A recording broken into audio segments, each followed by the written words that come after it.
Cela fait bientôt un an que la Covid-19 est entrée dans nos vies et a profondément bouleversé notre façon de vivre. Souvenez-vous, à l'époque du premier confinement, nombreux étaient ceux qui s'interrogeaient sur le monde d'après. Quel serait le monde d'après crise sanitaire ?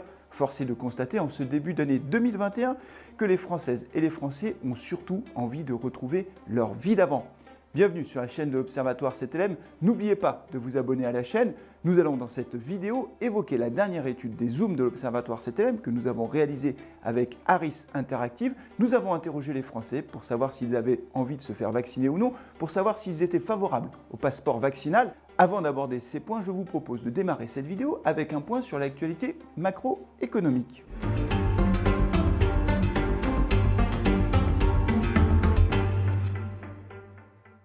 L'INSEE vient de publier la première estimation de la croissance française en 2020 et sans surprise, notre pays a connu une profonde récession avec un recul de 8,3% du produit intérieur brut. Alors si ce recul est à la fois historique et très profond, il n'en reste pas moins qu'il est un petit peu inférieur aux prévisions initiales de l'INSEE qui tablaient plutôt sur un recul de 9%.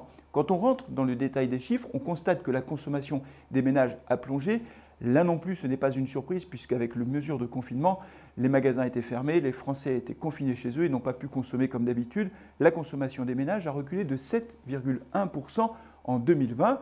Alors le corollaire du plongeon de cette consommation, c'est que les Français ont épargné beaucoup d'argent. La Banque de France estime que l'épargne cumulée en 2020 des ménages français sera de 130 milliards d'euros. C'est tout à fait considérable et qu'en 2021, ils continueront à mettre de l'argent de côté, environ 70 milliards, ce qui fait une réserve d'épargne tout à fait considérable qui pourra être utilisée lorsque le coronavirus sera derrière nous. Alors notons quand même que cette épargne est très concentrée sur les hauts revenus. Les 10% des ménages les plus aisés auraient capitalisé 50% de cette épargne. C'est le Conseil d'analyse économique qui a fait cette estimation. Alors si la crise sanitaire est loin d'être terminée, force est de constater que l'arrivée de la vaccination, le début de la vaccination un peu partout dans le monde suscite de nombreux espoirs.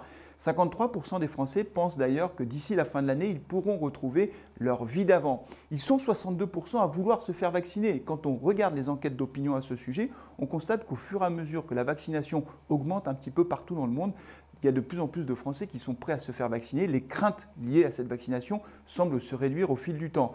Alors pour quelles raisons les Français ont envie de se faire vacciner? Les trois principales raisons sont les suivantes. D'abord, pouvoir retrouver une vie de famille normale.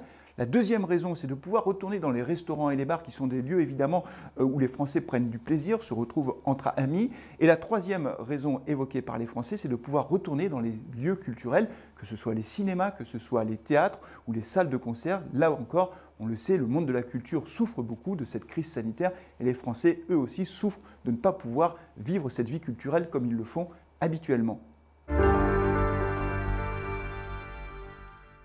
Alors si les Français sont de plus en plus nombreux à vouloir se faire vacciner, il y a un sujet qui fait toujours débat dans notre pays. Il s'agit du passeport vaccinal.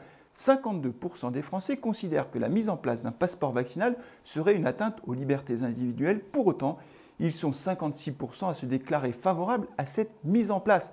Ce qui est intéressant, c'est de voir que ce sont les plus jeunes, les 18-24 ans, et les plus âgés, les plus de 65 ans, qui y sont le plus favorables avec respectivement 60 et 66% de réponses positives.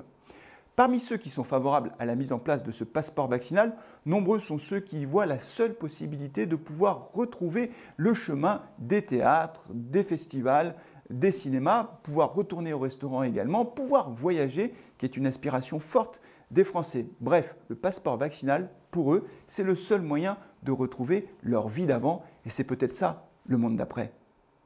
Voilà, c'est tout pour aujourd'hui. Merci d'avoir suivi cette vidéo. Vous pouvez retrouver l'intégralité de l'étude dans le lien en dessous de cette vidéo. N'oubliez pas également de nous suivre sur les réseaux sociaux, que ce soit le compte Twitter, la page Facebook de l'Observatoire CTM ou le compte LinkedIn. Merci et à très bientôt pour une nouvelle vidéo.